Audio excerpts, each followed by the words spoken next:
everybody. It's Allie, and welcome to our Y&R Chat for Sunday, June 20th, 2021. Is it wrong that I want Chance to just die? It's okay to go, Chance. It's okay to go. Pass on to the other side. We're going to be just fine without you. There is no need to continue to linger on like a ghost. You can go.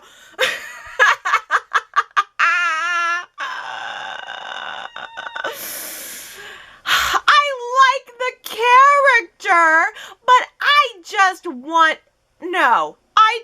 need to move on from the bad decision that was made months ago to cut him from the show. Lingering on like this is like a heartbreak that even cross-stitch can't mend. Ooh-wee! Like, literally, the cross-stitch scene with Nina putting a needle into Abby's hand for the very first time, that was spun gold. But it felt like that scene was just there to stitch together the seams of an old story. It was a fix, a patch, a repair. When are we going to just throw the Chance pants away?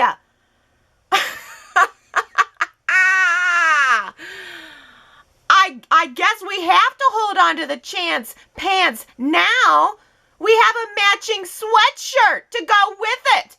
I get the significance of snuggling up with an article of clothing from the one that you love. Oh, the sight of it, the smell, the touch. But I just cannot invest myself in a romance between Abby and the manila envelope with a sweatshirt stuffed inside.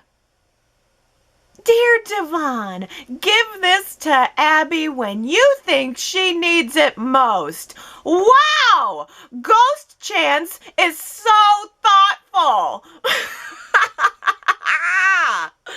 What grand romantic gesture will Ghost Chance come up with when he finds out that Abby, Devon, Mariah, Tessa, and Nina are having his son? It's gotta be better than a manila envelope or a candle. Thanks, Mariah, for spilling the secret of the baby's gender 6 months before the baby is here. What a crumb. What an absolute crumb, the gender of the baby. It's a crumb for the audience to latch on to. They have given us just enough. They have fed us just enough so that we don't starve to death. And then they bring on Laura Lee Bell to pick our teeth. Let Abby beg Christine to make a couple of phone calls to find out what's up with Chance, and then leave us on a Friday cliffhanger like it's something. There's a shadowy figure standing over Abby while she's taking a nap. Don't think you're gonna fool me with this, Y&R. You know who the shadowy figure probably is? Ashley or Esther. Or I don't know, maybe it's the UPS man with another piece of mail for Abby. Another manila envelope for Abby.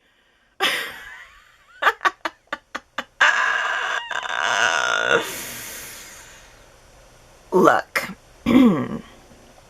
All I'm saying is, why can't Chance die instead of Ashland Loch? I cannot believe that we have finally found a good man match for Victoria, and he's dying of lung cancer. Ah! Isn't that just always the way? Oh, what a very strange yet intriguing combination of emotions we have had this week. We are grieving a life that is waning, while at the same time feeling excited over a romance that is blooming. Oh my, I can't wait to hear what you guys are thinking about this mix of emotions. Is Victoria and Ashlyn's deathbed romance kind of hot to you? As it is to me? Or is it just too weird for your taste? That's our poll question for this week at yrchat.com.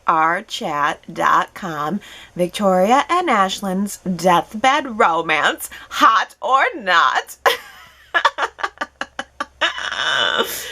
Oh, I was, of course, so saddened by Ashlyn's prognosis. I mean, here we have so much potential in a new character, so quickly lost. And there was just so much poignancy in his reaction to it all. Very, very deep moments. Very, very interesting attitude that Ashlyn had about it all. But then he was like, okay, let's forget about all of this death talk. How about a kiss? And I said, yes, yes, yes, I am all for it. I don't know why it took Victoria 2 days to say yes to that kiss, and then we didn't even see it. There are kisses happening between Ashland and Victoria right now, probably right now, up in his hotel room, and we haven't even seen one kiss. What's up with that? Are we still operating under COVID restrictions? Is that it? I don't know. Why is Y&R playing this so coy with us? Why is Victoria playing this so coy? In New York, immediately after Ashland told her that he had cancer, she was all carpe diem, and she had this moment where she said to him, well, there's nothing we can do about the past or the future. What do you want to do with this moment? And he said, I want a kiss. And she said, we better not. We better take it slow. What? Slow? We don't have time for slow. If he's only got 6 months to live, then they not only better start kissing, but they better start having some sex now. Like, right now. We don't have a moment to waste. We know Victoria wants him.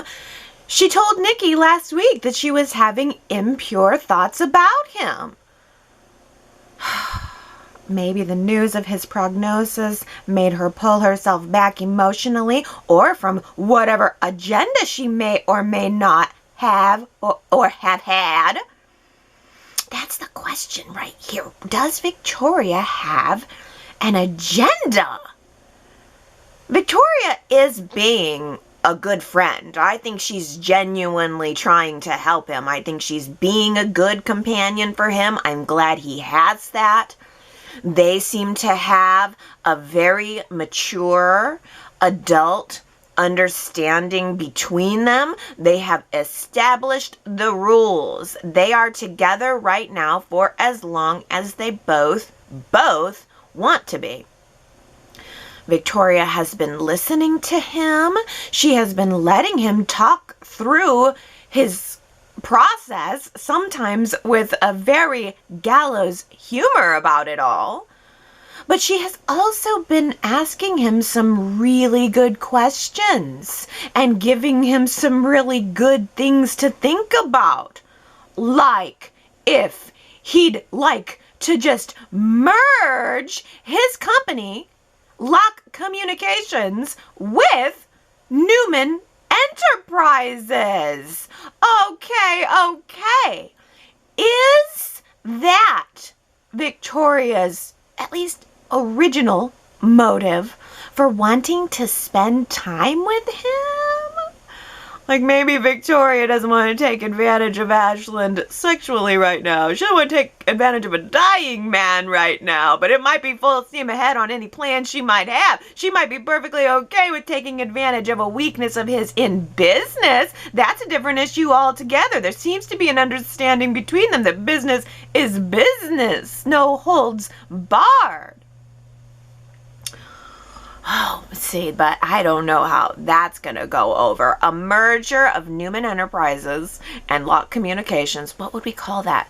Knock Communication? Knock Enterprises? Knock Communications? If there is a merger here, I'm telling you, that is not going to happen. If they even start in on a merger, that's not going to go through. That will happen over Victor Newman's dead body. And also, another thing to think about, if Victoria does end up with access to Loch's assets, well then she has a bona fide seat on the board of Newman Media too. Maybe that is her plan. Victor and Nikki are all over this though. They've been alerted. They are concerned. They want to make sure, of course, that this Ashland Loch guy is, good enough for their daughter and what he is up to. Right now, he is in the middle of a very public, or soon-to-be public divorce that's going to be splashed all over the pages of Chancecom. So Ashland was invited to sit down and have cocktails with Victoria's mom and dad, like it was the precursor to him taking her to the prom. Oh, I enjoyed that so much. I loved that. That was just a whole lot of fun, getting to know each other with the underlying understanding that it was an inquisition.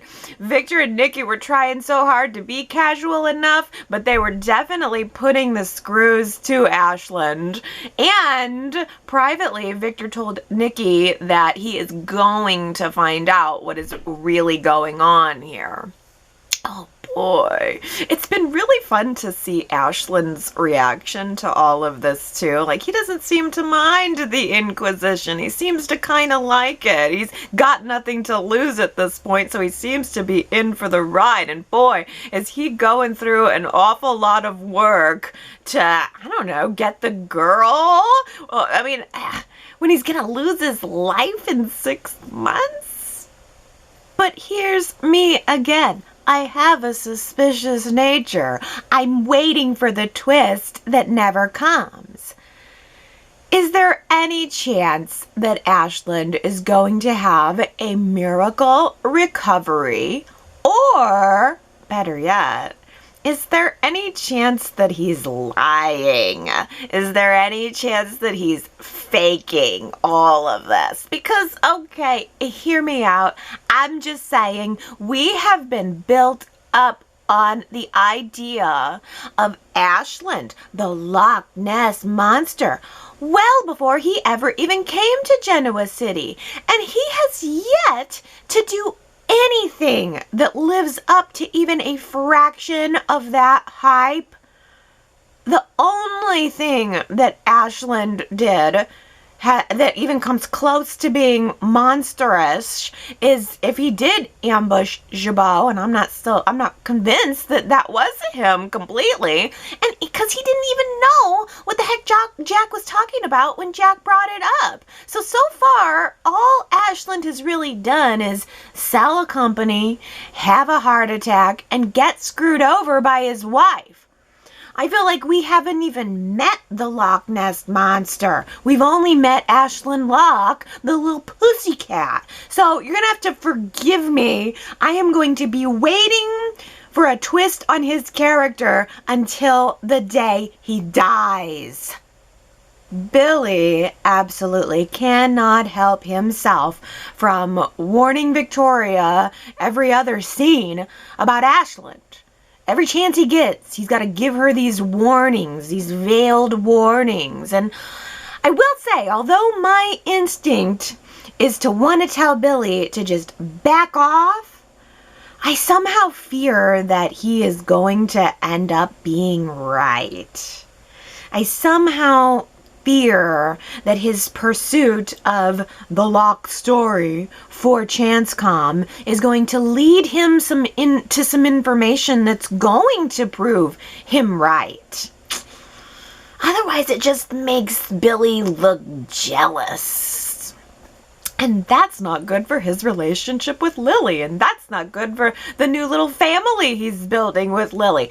By the way, does everyone realize what a complete freaking nightmare it would be living next door to Lily and Billy's apartment? Whenever they let these two kids come over to their apartment, the kids are going to be banging on a keyboard all night. No, thank you. Thanks, Uncle Devon, but as the neighbor, no, thank you. I swear I would be banging on Lily and Billy's walls. I would call the landlord. I would put a flaming bag of poop on the doorstep if I had to get any sleep around here. I mean, come on. They're new to the neighborhood. Let's just let the kids make a bunch of noise and disturb all of the neighbors. Brilliant. Absolutely brilliant. Lily is trying so hard. The kids already love her, though. I mean, who wouldn't love her? She is just so charming and so sweet, and Johnny and Katie aren't even fazed by the fact that Billy and Lily are living together. They're totally prepared for it. All they want to know is whether or not Lily can be called Daddy's new wife. Well, no, little Johnny. Lily is not Daddy's new wife. She's just his babysitter.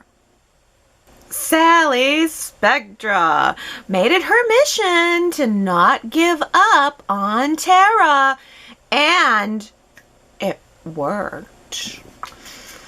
Sally had a clandestine meeting in the park with Tara, encouraging Tara to undermine Kyle and Summer's relationship from the inside, while Sally does her very best to create a distraction on the outside. So Sally flew all the way to Los Angeles on her evening off, and she ambushed Eric Forrester in the Forrester Creations open air break room. What's that space called? I'm sure there's a name for it on the Bold and the Beautiful. It's sort of like a rooftop lounge. Eric was using it for his private sketching space, trying to get a little bit of creative peace and quiet, when Sally Spectra clomps on in with her personal request for Eric to give Summer the Milan job because Summer is just too embarrassed to go after it herself. We wouldn't want anyone to know that Summer's trying to climb the ladder, right? I mean, come on, that doesn't make any sense whatsoever. She wants to climb the ladder, but she's too embarrassed to ask for the job herself? I don't think so. Eric smelled something fishy immediately and started questioning Sally and her intentions about the whole thing. And Sally did admit that, yeah, she wouldn't mind having Summer's job for herself. Well, right then and there, Eric should have said no. I mean, Sally's game was very, very evident. Sally has caused trouble in a new town. She's up to her old tricks, and now she's needing to get somebody out of the way. Eric should have said no. But Eric did not say no. This is ridiculous. Eric agreed to give said mystery job to the girl who he didn't interview, didn't even confirm that she wanted it, and instead then of taking Eric's offer immediately, when Eric agreed to it all, Sally said, Oh, okay, so you're going to give Summer the job? Well, okay, just hang on 1 minute. I got to lay some groundwork here. Can I call you right back when the timing is right? What timing needs to be right? What groundwork do you need to lay? Sorry, Eric, you doof. You just got doofed. Ashland stops by the Abbott house to personally discuss the custody deal with Tara and Kyle.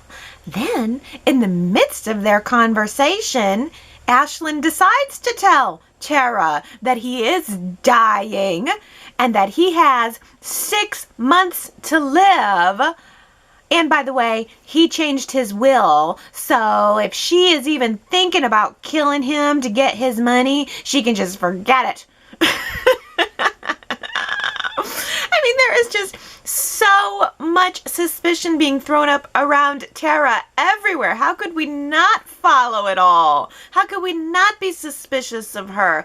And yet, Tara sat there genuinely looking floored by it all. She sat there looking genuinely saddened by it all. And maybe she was. This is her husband. She shared a life with him. She was fighting for their marriage up until a couple of weeks ago. I had honestly just started to set my suspicions aside when it came to Tara. I'm looking at her big blue eyes and the way she was so concerned about Ashland. I was starting to think that she was on the up and up, and then boom! Tara decides to take Sally's deal, and not only does she take Sally's deal, but man, she blows it up on the level of a madman. Tara, with all of her bravado and all of her boldness, just tells Summer that if she doesn't take this Milan job, that Tara is going to run away with Harrison and Kyle will never see his son again. Impressive. Definitely impressive. What a power move. Like, I could not believe that Tara decided to go all in, that she had the guts to go all in like that. Because what is stopping Summer from turning around and telling Kyle everything Tara just said? No, seriously, like, what is stopping Summer? Why didn't Summer just turn around and tell Kyle everything that Tara just said? Right this very moment, Summer is on the phone with Ms. Marchetti in Milan, actually considering taking the job offer, actually considering sacrificing her life with Kyle, actually considering letting Tara win. Where is the daughter of Phyllis Summers? She needs to rise up and fight right now, instead of standing off to the sideline in the park, quietly crying while she watches Kyle console Harrison over his lost ball, promising to get Harrison a new ball. And Summer seems to be thinking, well, if Kyle loses his ball and chain, oh well, he'll be perfectly fine without me. He can just go get a new ball too. What? What? How did this work? How is what Tara is doing working? Kyle and Summer could have worked this out together. All they really had to do was play it quiet around Tara. Play dumb around Tara. It shouldn't be that hard.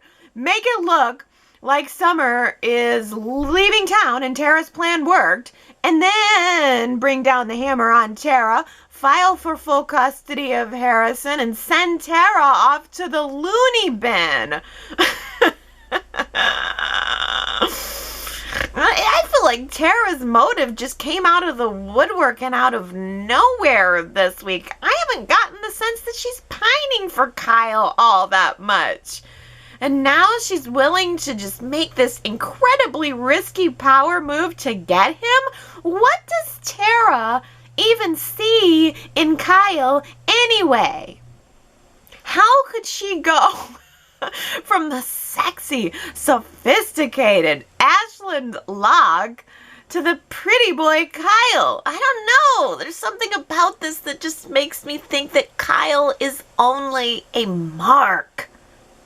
And why do I have to be right back to square one of not trusting Tara right when I made my full circle evolution into trusting Tara? But there is just way too much smoke for there not to be any fire. So now I'm right back to thinking that maybe Tara did switch those paternity test results. Maybe she just found that life with Ashland had become untenable and so she needed a new mark. Maybe Tara thought that if Kyle thought that Harrison was his, then Kyle would just fall right in line. And since that didn't work, now she needs to make a drastic move. And this was that. Definitely drastic. Definitely drastic. But again, there's so much smoke and there's so much little seeds being planted to not follow the seeds and to not think that the seeds are going to grow. Case in point, Phyllis warns Summer this week. Before any of this went down, Phyllis warned Summer to keep an eye on Tara. Phyllis knows a thing or two about women like that. Women who will use a kid to come between you. Like, for instance, Diane Jenkins. Like how when Diane Jenkins used Kyle to come between her and Jack, and maybe possibly she might have done something similar like that too. Excellent delivery. Loved the way she swept right over it. Such a great moment because it's building, and you think Phyllis is going to have a moment of self-awareness, and then no, she goes right to Diane Jenkins. Then quickly sweeps her own sins under the rug. I was like, what, Phyllis? I think you mumbled that last part. I couldn't quite hear what you said. It was something about Daniel's paternity. Something about how you use Daniel to come in between Danny and Christine for years. Even though Daniel did not turn out to be Danny's biological child, ding, ding, ding, ding, Phyllis did a whole lot of maneuvering to switch around those paternity test results. She knows a thing or two about paternity test results. Oh, but yeah, Diane. What a real sneak she was. Sharon and Ray are off on their second honeymoon. And it is nice to see them happy. And it is nice to see them standing less than 6 feet apart these days. But Sharon still seemed more intimate with Adam during their polite pleasantries than she does with Ray. I am going to need to see a lovemaking scene for Sharon and Ray soon. Let's see Sharon's lingerie drawer. How about that? Because that's the lingerie drawer that I would really like to see. Let's see Sharon's goods. Let's watch Sharon pick out something sexy for Ray and make the viewers believe that these two are actually reconciled in every way. Have we ever even seen them kiss post-COVID? I don't think so. There's a lot happening off screen these days, I guess. Before Sharon and Ray left for their second honeymoon trip, Ray had another visit with Chelsea. And I get the impression that we're supposed to believe that there have been many visits between Ray and Chelsea. They were sort of alluding to a previous visit that I don't think I saw. I got a little confused, but they are seeming close, suddenly close. Chelsea was really turning on the charm. She was chatting with Ray like he was an old best friend. So much so that it caused Ray to question Chelsea's doctor, and then that caused Chelsea's doctor to turn around and question Chelsea. Well, the doctor tells Chelsea that she needs to knock off this relationship with Ray, stop being so cool with Ray, and start actually playing it cool. And the doctor also warns her that her fate is in his hands. Well, Chelsea's fate seems to be in everyone's hands at this point, except for her own. And knowing Chelsea, that is something that she is not going to accept for very much longer. I was hoping that Victor's chat with Amanda would reveal some juicy tidbit about Sutton. I need some clues here, and I was really hopeful that Victor was going to be able to tell us a little something extra, but it served more just to confirm Victor's suspicion that Amanda was part of Sutton's family. I like Victor's involvement here. I just want it to be deeper. Maybe it will be. Now Victor knows that Amanda's part of Sutton's family, and although Amanda is part of Sutton's family, she is no longer part of his legal team. She quit. Amanda quit the case. Excellent, excellent. She was tired of being told how to do her job, and she was tired of being stonewalled by every single person in the family. She felt like an outsider from the very beginning, and as time went on, she realized she was. So, Amanda tells Naya that she's done. Amanda hires a private investigator, and Amanda now vows to get to the bottom of what's really going on here. But, Naya warns Amanda in a very cryptic and honestly kind of scary and intimidating way that it is not in Amanda's best interest to go looking after Sutton, to go digging any further on this case. And I just thought, that was so spooky. Like, Naya just showed up in the hallway outside of Amanda's hotel room.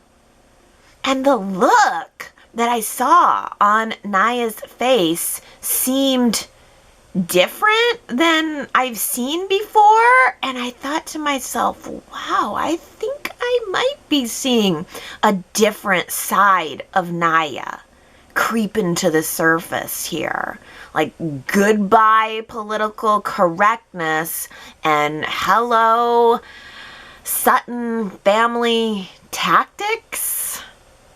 Suddenly, Imani loves the idea of having Amanda as a sister. I'm sure that's totally genuine. I'm sure that's totally legit.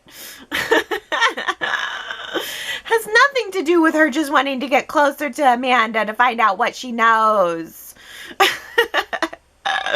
I'm sure it's all on the up and up. But I did enjoy Imani's tale. Imani says she grew up in the arms of a political family, unable to even have friends growing up unless those friends were fully vetted and fully determined not to be spy children.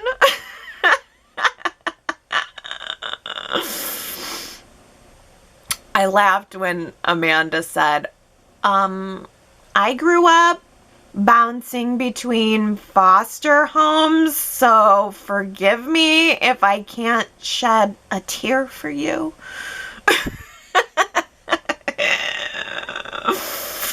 They both had a good laugh about that, and I enjoyed it. I liked the idea that these two were forming maybe a true bond, but I don't blame Amanda one bit for being suspicious. She shouldn't trust any of these people, and Amanda is not going to at this point. And as far as she's come on this story, she is not going to allow herself to become distracted from the real goal. Not by anyone, not by anything. In fact, Amanda had this great moment of telling Imani, I was born into this world with nothing. My only birthright is the truth, and nothing is going to stop me from getting it. I believe it, and I want it to be true. I really want it to be true. I want Amanda's journey. I can't wait to find out where it ends up.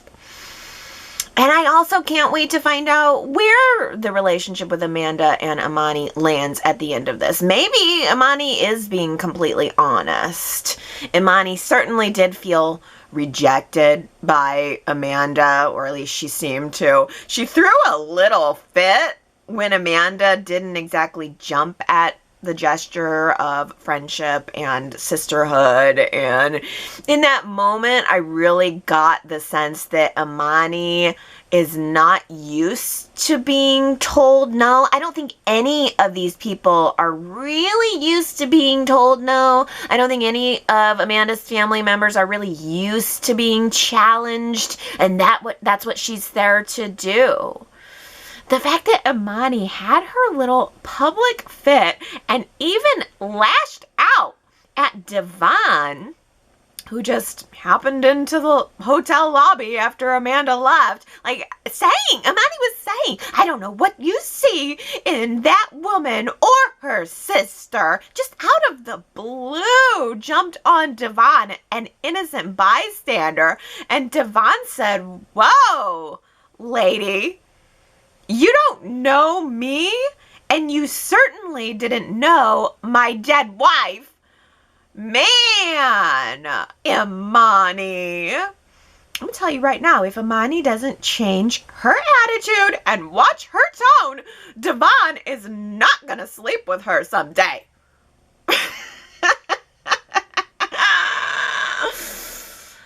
Oh, who are we kidding? Devon is totally going to sleep with her someday. Everybody stand back. Nate needs mouth to mouth. Hold on, baby. Allie's coming.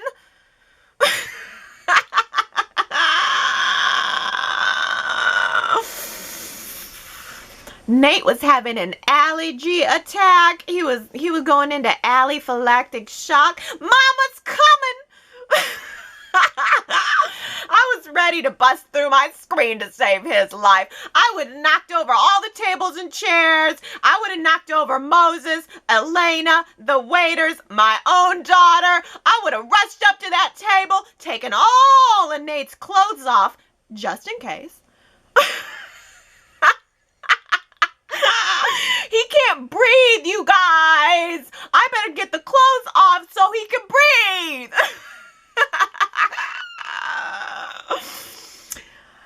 And then I would have just brought him back to life as my lips touched his. He would have taken a big, deep breath and then just looked up into my eyes and said to me, "You again? Didn't I see you at the grocery store last week?" Yes, you did. Yes, you did. And I have been seeing you in my dreams, Nate.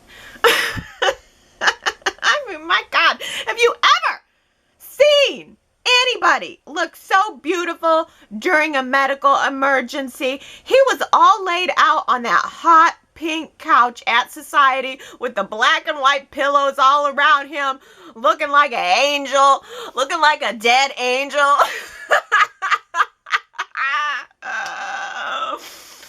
Damn.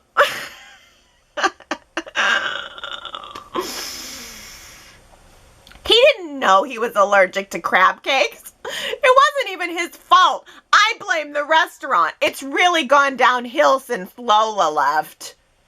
Well, I would like to personally extend my sincere thanks to Elena for saving Nate's life. I don't know what I would do without him. This is like by far my favorite joke, although it's true. It's based in reality, but I've had the most fun with Nate. Oh, I need him around. And his medical emergency also made him realize that he needs Elena around. He just doesn't know what he would do without her. After Elena gets in there, saves his life, Nate tells her that he does not want her to take the job in Baltimore. He wants to get to know her more. Well, okay. I mean, isn't that exactly what she wanted to hear? For sure, right? I mean, that's the real reason why she even bothered to ask him if she should take the job, right? I mean, the job was obviously a better career move and it paid more money. She wanted Nate to tell her not to go, though, so that she could be with him. And that's exactly what he did. That's exactly what he said. And in the previews for next week, Nate is telling Elena that he wants to move forward with his life with Elena by his side. And so, I mean, since this is surely what Elena wanted to hear, I am assuming that Elena will say yes. But that almost seems too easy, doesn't it? I mean, Nate and Elena happily ever after? That seems too easy. And also, if she does say yes, then what happens to the brand new little chemistry that we were last week establishing with Imani? Trust is earned by actions, not promises. You guys. Daisy, Jamie, Henry, Sandra, T. Nicole, Lisa 115, Susan, good old Marky, Nancy, Juanita, Julie, Tommy, David D, TB84, Suzanne, and Kamna. You guys all guessed that it was Nikki. It was Nikki who said, trust is earned by actions, not promises. You know, that is also the thing, though, with Elena and Nate, though, too. Just going back to more Nate. I mean, they can go ahead and make promises to one another, but if the trust has been broken, I just don't know. But I like what it sets up. And it has said nothing to do with Nate, and yet I made it about Nate. That's how it works. That's how it works around here. Oh, goodness. I thought that was a really good quote. I'm surprised as many people guessed it as did. But I don't know if you're going to guess this one, you guys. So here's a challenge for you. Who said this? I don't know what kind of magical powers you think I have, I like that quote. Magical powers. Who said it? I don't know what kind of magical powers you think I have. If you think you know who said it, go to yrchat.com to leave your guess. And if all of you get it right, then all of you get your shout out during next week's Y&R Chat. And now on to your comments. Robbie said, I am really into Amanda's storyline right now. It took a minute to get going, but I am all the way there. I really like Naya and Imani, and I like that Victor is involved. Amanda and Victor have a really interesting dynamic. Would be great if they ended up as friends. I enjoyed the Amanda and Victor scene, too, for what it was giving to both characters and how both characters were playing off of each other. I need a little more meat, though. I'm ready for more on the mystery. I feel like the mystery is a good one. All the characters involved are good ones, but I'm ready to move the plot forward just a touch, please. Jamie says, I'm really hoping for Richard, Amanda's father, to be alive somehow. Maybe Sutton faked his death and had him locked up somewhere. Or maybe he faked his own death to escape real death. Or the classic presumed dead but alive with amnesia. All the while, Sutton knows the truth, and most likely Naya does too. Ooh, if all of this leads to Amanda's father being alive after all, well, I'd be happy for her because then she'd have a really good ally for her in her family. Amanda doesn't really have any family that is trustworthy at this point. Maybe there's some way that Amanda could get a good relationship with her father out of this. I love the way you spell out all of the ways that it's possible in true soap opera form. It's always possible. Dead never is a certain death. Ellen says Sutton is a selfish, evil snake. That's been clear from the beginning. And I'm glad to see Amanda finally standing up to him and to the rest of that useless family. They need to earn a place in her life after what they have done to her. That's true. Trust is earned by actions, not promises. That is very true. Tina Cole says, I'm now worried for Amanda's safety. The more she digs up about her father, the more worried I am that the person who killed her father will be caught, and maybe they will try to kill Amanda. We'll get off being caught, and we'll maybe try to kill Amanda. So you're worried that whoever the killer is of Amanda's father, Tina Cole, might try to kill Amanda. That'd be a good climax, wouldn't it? How far away are we from a sweeps week? I could see that. Oh, let's lighten it up from murder and talk about a little bit of fashion. Diana says, I loved Elena's mini skirt and blouse this week. It was a very cute outfit, and Elena wore it well. Her outfit looked like a 70s style, which I liked. It looked like an outfit that Marsha Brady would wear. Ooh, Elena is adorable. I have really grown to love her cute little short curly haircut, and you are right, she was looking adorable. Sue W. agrees. Elena looked adorable and was showing off those killer legs. I also liked seeing Abby in just simple jeans and a tank for change. Much more believable than some of the everyday clothes she wears outside of work.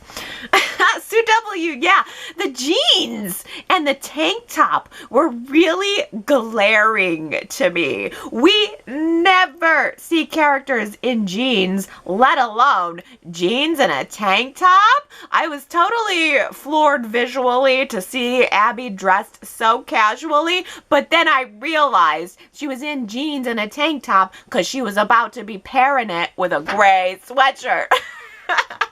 They needed to style her in jeans and the tee so that she'd look good for the next couple episodes with that sweatshirt. They couldn't have her in all of her elegance and some kind of flowy, beautiful, in quotes, work attire, and then toss the dingy gray sweatshirt on top of it. But yeah, that's funny. That's really funny. Aw, man, Victoria says, wouldn't it be nice to be pampered by Devon? A memento from a loved one, good food, a great playlist, and most of all, soothing, understanding conversation. Where can I order my pampering? Devon's great. I mean, he really is. He has become such a smooth operator. Like, all of the ladies, he's certain, all the ladies must be just like melting over Devon. But is it possible that that was a little bit of a cue, too? I mean, Abby and Devon, they're going to share this child. She's leaning on him. I mean, is that maybe a little bit of a preview of the future? They were together before. Abby and Devon have been together before. It hasn't gone very far. It didn't go very far, but you never know what the future may hold. The writers have got to do something to move us along on this story for who knows how long it's going to be before Mariah actually gives birth. Crumbs, crumbs, crumbs. We'll just give him crumbs, crumbs, crumbs. Leslie says, OMG, when Devon pulled out that envelope with the big black marker writing, I laughed so hard, but I did love it. Pausing here, Leslie, because so did I. Believe me, I was talking to my screen when I saw that envelope with the writing all over it. I was saying, this is ridiculous. Oh, I had a big reaction in my bedroom when I saw that manila envelope. You could probably hear it all through the house. I was like, no way. Are you kidding me? Believe me, that freaking manila envelope hit real hard in this household too. But Leslie also says, I do have to say, having Devon be the one that Chance left the envelope with is a little odd. Why would he think that he's the person most likely to be there at the perfect time when Abby needs it? No, I know. Could have been Nina. Could have been Mariah. Don't know why it's Devon. Chance should definitely not be comfortable with Devon's presence in this situation. And yet, Chance is just totally okay with everything. He's just totally okay with everything. Hey, Daisy, always the optimist, says, I wonder if it is Chance sneaking around the house. He may have sustained an injury that affects his features, and he's afraid to let Abby know what happened and let her see what he looks like now. But also, Chance might be hovering as he's trying to build up the courage to show her, hence, Stalker Chance. I hope it's him, and that he finally reveals himself, and Abby, of course, would embrace him and tell him she loves him, and it's all going to be okay. Oh, so you think this is leading to a Chance new face? I mean, that's the only way they can do it. They have to explain it somehow. I mean, I suppose they could just do the role of Chance is now being played by. They certainly could.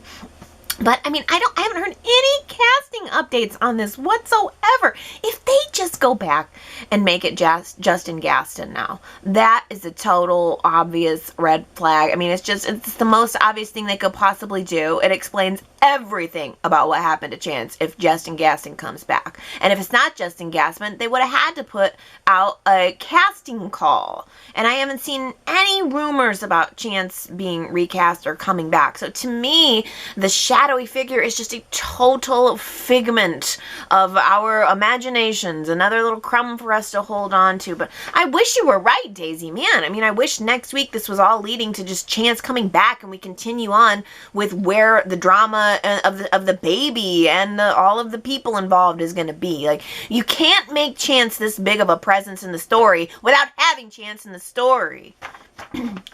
Forgive me, this one gets my blood boiling a little bit.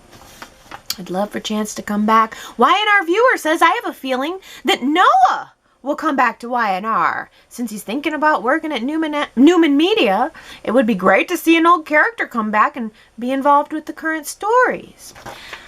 So this is another thing that I don't believe will materialize. Again, the cast, I haven't seen any casting notices about Noah coming back either. I think that this is something that the Josh Griffith writer has done a lot of. He likes to mention off-screen characters doing things and participating in the show, and they don't materialize. It's not a bad technique, and it's not a criticism. I think it's great to still mention that Noah exists. He is still Sharon and Nick's son. I like that they are folding it into the story, but do I think Noah's actually going to show up on screen? I don't. But yes, I think it would be nice if he did. Ellen says, Sharon tries so very hard to concentrate on Ray, but the heart wants what the heart wants. Shatum. Yes, we had another Sharon and Adam moment. They definitely don't know how to interact with each other at this point. So much has happened and they are so forbidden. So I think both of them just end up with this doing a little dance, not knowing what to do. Gary says no though. Sharon and Ray are madly in love, as witnessed by their second honeymoon, where Sharon is to cover Ray with kisses. You don't promise that if not madly in love, folks. I'm all for Sharon and Ray. Absolutely all for Sharon and Ray. But I need to see some of those mad kisses. I want to see some mad kisses all over Ray's face. Lots of promises being made here. At the coffee house, Superplex says, I've seen that brick wall at the coffee house many times, Allie, and I have drawn the conclusion that it is a very good facsimile of, or an actual brick wall. But it is definitely not a two-dimensional illustration of a brick wall. That prop has contours and indentions that rule out the possibility that it is a painting. Well, thank you, Superplex, for that sleuthing, because to be honest with you, I didn't even look at it this week. It's just too much. I can't. If it turned out to be fake, it would blow my mind. It would destroy me. It would absolutely destroy me. So I just subconsciously decided not to look at it. I guess I'm just perfectly happy to put my head right back into the sand. No problemo. Everything on the show is real, I tell you. Henry says, not to boast, but I predicted months ago that Ashland was going to have an untimely death. And now, whoop, there it is. My reasoning was I just couldn't imagine Kyle and Ashland coexisting with Kyle being Harrison's biological father, but my prediction was almost a no-brainer. I remember that you did predict that, Henry. Absolutely you did. I still wonder if he's actually going to die, though. I'm imagining there's going to be some kind of miracle recovery or a lie afoot. Jamie says, is it possible that someone tampered with Ashlyn's medical results, creating a faux cancer diagnosis?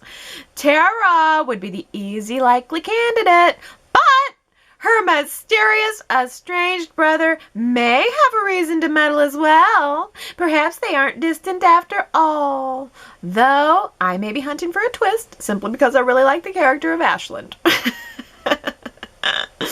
No, I'm hunting up for a twist too, and that is a really good one, Jamie. Maybe Tara has a brother. The Tara brother is involved in a lab. He definitely works in a lab, and he switched the paternity test results, made them look like Harrison's Kyle's son, and he made Ashland look like he's dying. Because Ashland is saying, no, I'm not going to get second opinions. I'm not going to try to do any miracle cures. I'm just going to go mad. I'm going to just go quietly into the good night. And there is something that is a little suspicious about that. I really quite like your idea that Tara could be pulling this off behind the scenes. But I'm trying also to pull myself back from thinking that everything is Tara. Sherrod thinks it's exactly the opposite, though. Sherrod thinks that Ashland is not dying and the Lochs together are not really getting a divorce. I still say that this is all a game, that they are at play with for the Abbotts and the Newmans. What powerful businessman / couple would actually expose themselves this publicly about personal information to people they barely know? This feels like foreplay to me for this couple.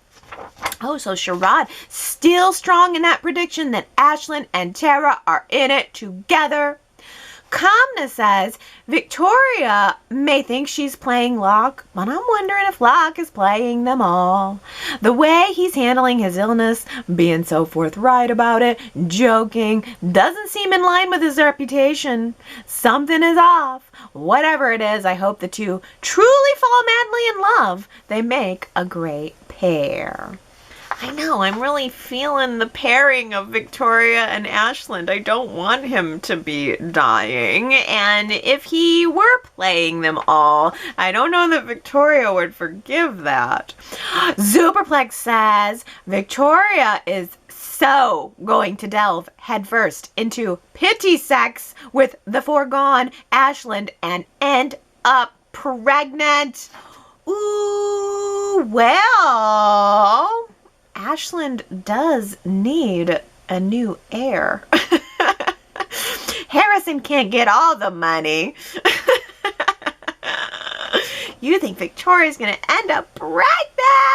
Wow, that'd be a fun twist too.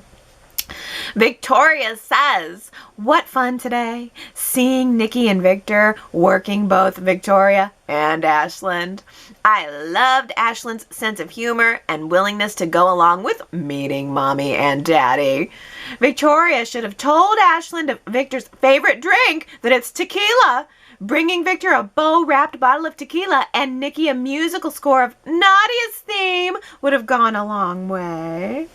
That was such a good scene, Victoria. I loved that they were talking about music and Leslie Brooks, and it just seemed very right. There was something about those four in the scene together that seemed very right, very comfortable, like they were all on the same level. Like you could almost see them all going out to a show together. It was very good. It was also a very well-written scene, and also kind of like how we were talking about with Tara last week. I feel like Ashland really held his own with these major power players, characters that we've known forever. He totally holds the scene with Victor Newman, totally holds it with Nikki, totally holds it with Victoria. He is such a good get. And the more I look at him, man, he is cute too. He is a sexy older gent. I'm really liking him, and I'd like to keep him for Victoria, please. Oh, Leslie weighing in about Billy and his presence in the story here, and Lily's warnings to Billy. Leslie says, Billy hears Lily, but he is just not listening.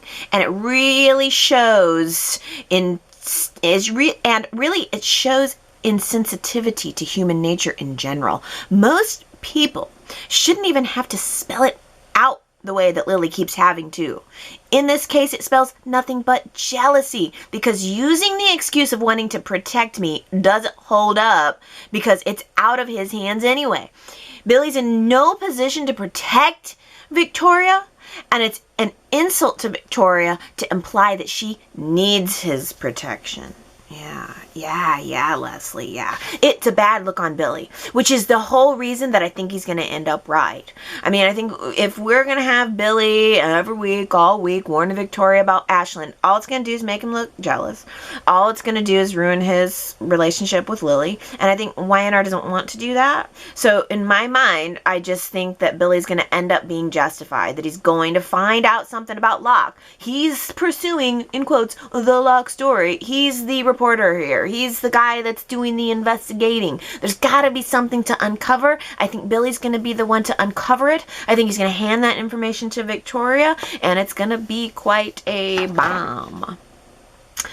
Oh, hey, Sandra says, this is a little out there, but Allie, when you talked about Adam and Tara this last week, the thought crossed my mind, what if Tara is Hope's daughter, and Adam and Tara are brother and sister?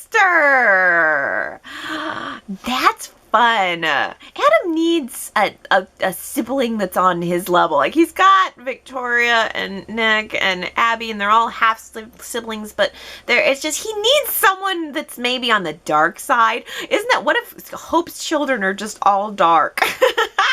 And Tara is Adam's sister. That would be fun. I like that.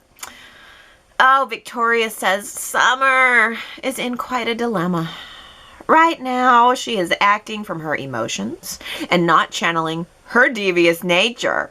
I hope that when the dust settles, Summer goes to Ashland to hatch a plan. Who better to arm and forewarn Summer that following Amanda's threats would be much worse for Kyle than facing her, following Tara's threats would be much worse for Kyle than facing her demands straight on. Yeah, so you think Summer should go to Ashland. But also what you're saying is that Summer's not channeling her devious nature. And we have seen Summer's devious nature before. Where is it? T. Nicole says, I would love for Summer to go to Victor about the threat that Tara issued her. There would be something satisfying about seeing Victor threatening Tara right back. Tara may think she can handle the Abbotts, but she has not yet met the wrath of Victor Newman. I like that as a way to fold Victor into that story. Daisy says, I hope Summer goes to her mother for help. And once Phyllis knows everything, I think she can help her daughter maneuver around the horrible threats of Tara. Phyllis won't sick the wolves on Tara. Phyllis is the wolves. Nice. Oh, but Sherrod says, I have a real problem with Summer needing to go to anybody to help fight her battles. The Summer of old would have known exactly how to deal with Tara. This new Summer and her insecurities does not look good on her, and it makes me angry. You're right to be angry. I mean, really. Summer, what word did you use? Insecurity. Summer and her insecurities. It just smacks of insecurity and desperation. And you are right. We are seeing a whole lot of big, sad reactions out of Summer. The tears, oh, the big tears, they're so big. But we are certainly not seeing the Summer of old. The Summer who was, oh my goodness, everything she did to bed Billy. Ooh, I mean, Summer has done some naughty things too. Summer definitely has been a bad girl in the past. And boy, she is just as much of a little kitten as Ashland Loch these days. Mark says, I think that the writers/producers need to come up with a better storyline for Phyllis than Mama Bear to Summer. Michelle Stafford is an excellent and proud actress. She deserves more than a hotel custody fight with Abby and or Victoria. And remember when she bought dinosaur bones online? Ridiculous! Y&R had better come up with something for her or she may bolt. Stafford wants more than a paycheck. She wants grit. Something she can really sink her teeth into. And I, for one, love her on my screen. I want more. Ooh, Mark, you don't have to convince me. I want more Phyllis too. I think she's great. I think they've used her too much in the past. There's definitely been some periods where I wanted less Phyllis. But right now she is excellent. And you know, even though maybe she doesn't have the meaty storylines right now, she makes the most of every dang scene she's in. She is good. I've never loved her more than I do now. And yeah, I think you're right. She could stand to have a story of her own. Whatever happened with the hotel that Abby was building across the street? That just stopped, right? Nick put the stop to that. I can't remember exactly, but yeah. Yeah, Phyllis, that's not a thing. It takes one to know one. Phyllis did the paternity test switch. Phyllis did the using of the kid to come in between the relationship. Phyllis has a place in this storyline, no doubt about it. But like you say, she might need a little bit more. Hey, how about that Sally poll? Last week I asked you, do you like what Sally Spectra is bringing to Y&R? Get this. 69% say no. I'm over it. Ooh, scandal. 31% are liking it and want more of it. I voted, yeah, I want more Sally Spectra. TB84 says, I voted no. I don't like what Sally's bringing to the show right now. Maybe I'm naive, but I was really rooting for her and her change. Establishing a new life in a new place and, you know, a good underdog story. Same with Chelsea. That just did get dropped. It's like, I don't know. Y&R brought her in. They wanted to lure us in with this false sense of security, and now they've turned her. But I don't think they turned her for good enough reason. I don't think Sally has good enough reason to throw away all of the I want a new life. I'm just a good girl trying to start over. I don't think she just has enough reason to blow all of that. Sue W. voted no, not liking what Sally's bringing, but Sue voted no to boring Sally with her thus far inconsequential scheming, but yes to the actress if the writers would only elevate the role to meet her fiery potential. That's the thing, Sue. It is like, okay, Sally character, it's not maybe the greatest, but the actress is very great. Sue also says, if Sally does stay, I hope Y&R cleans up her look a bit. Her character can remain every bit as abrasive without her wardrobe screaming, "Look at me!" She has supposed good fashion sense and works in that industry. Her clearly I don't shop at Fenmore's outfits don't look all trendy or cutting edge to me. Lauren needs to class her up. Ooh, ooh, ooh, ooh, ooh. Sue. Sally was wearing some kind of shiny skirt this week too. She did. I had a moment of like, oh, Sally's skirt just blinded me. She has got her own unique style, kind of trashy. Although she kind of has like a high class trash kind of vibe to me. I like it. I actually like Sally's style, not for myself, but for her. I think it works. I mean, she's so bottle red. The bright, shiny, crazy outfits do kind of work for me. But I mean, Lauren definitely is not all elegance all the time though either. Lauren has some outfits that are like, okay. Lauren loves a deep, she loves a deep chest. She loves to have the beard. She likes to show the girls. She also will do like a shoulder cutout. Like Lauren's got some interesting style too. So in a way, to me, I think Lauren and Sally make a good pair. But I think what you're hitting on too, and we've talked about it before, but I think it's worth saying again, Sally just visually looks different from everybody else on the show. We don't see enough of Lauren to like get a day-to-day comparison. But Sally looks different from Summer. She looks different from all the other women on the show. She really does stick out a little bit like a sore thumb with her bottle red hair and her fashion sense. I kind of like it. I do like it. I just wish that maybe she had a partner in crime or a couple of other people her age that were also sort of similar. She needs some camaraderie to pull it off. She's just, again, a little bit too much off on an island for my taste. Sherrod says, I love what Courtney Hope has brought to Y&R, but I don't want more of what the writers are giving us currently. Oh, I'll second that. And Mark says, if nothing else, Sally brings conflict to our favorite daytime drama. Just wait until she beds Nick Newman. I can see it coming, Mark says. You think Sally's gonna bed Nick Newman? You know what? I'm gonna take a step back and say, I can kind of see that happening too.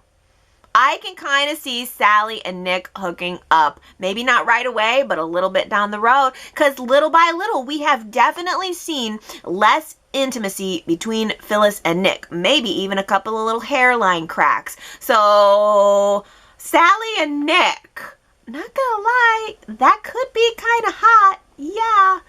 But if Nick beds Sally, ooh, Phyllis and Summer might feed him to the dogs. Ooh, you guys are good this week. Really, really good this week. Thank you for your amazing comments. I love you guys so much. Keep them coming. yrchat.com is a great place to leave your thoughts and your feelings and your predictions. There's always something to predict. There's always a twist happening at yrchat.com, whether it ends up coming up on the screen or not. What can we say? We love a twist.